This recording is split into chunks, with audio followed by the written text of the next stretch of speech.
Welcome to episode 4 of our poker school, in which you'll learn more about our new feature, statistics, what they mean and how to use them. We introduced a new tab at the table that shows data collected in the current session and provides some quite interesting and useful information. It can help you fix some major leaks in your play and overall become a better player, as well as have a better understanding of poker in general. The first statistic is Vpip, which means voluntarily put into pot, and represents the percentage of hands in which you put money on the table, excluding blinds.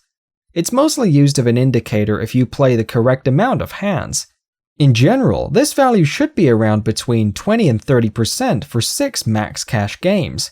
It might be slightly higher sometimes, but shouldn't go below 20%, as it'd be way too tight to play so few hands.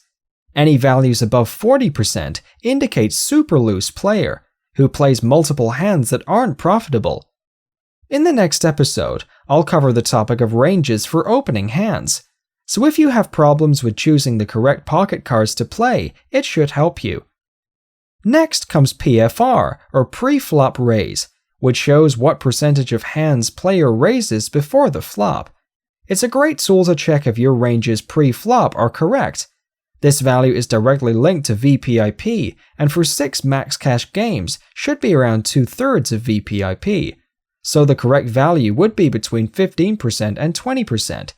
Anything lower than 10% is an indication of a player who is too passive, while values higher than 30% are a clear sign that there is a maniac at the table who raises way too much.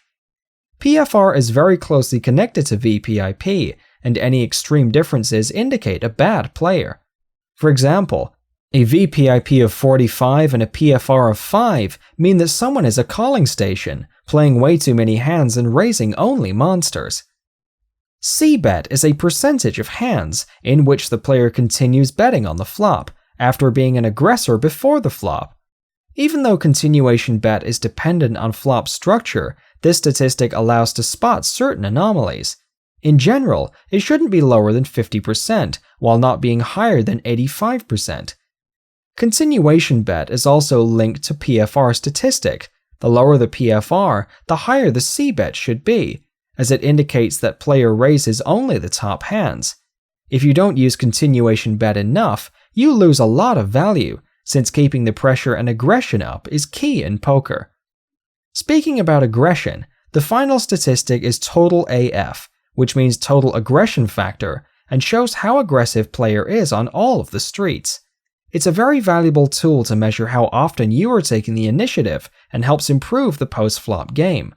If total AF value is below 1, it means that a player is very passive and doesn't bet or raise nearly as often as he should.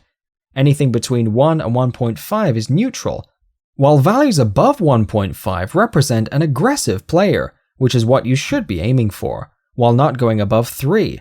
Staying in 1.5 to 3 range is what I'd recommend. Finally, there's one last thing that you need to keep in mind.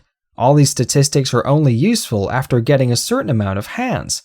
In most cases, at least 100 hands are necessary to make any good use of statistics, but always the more the better. I hope that will help you improve and see you in the next episode.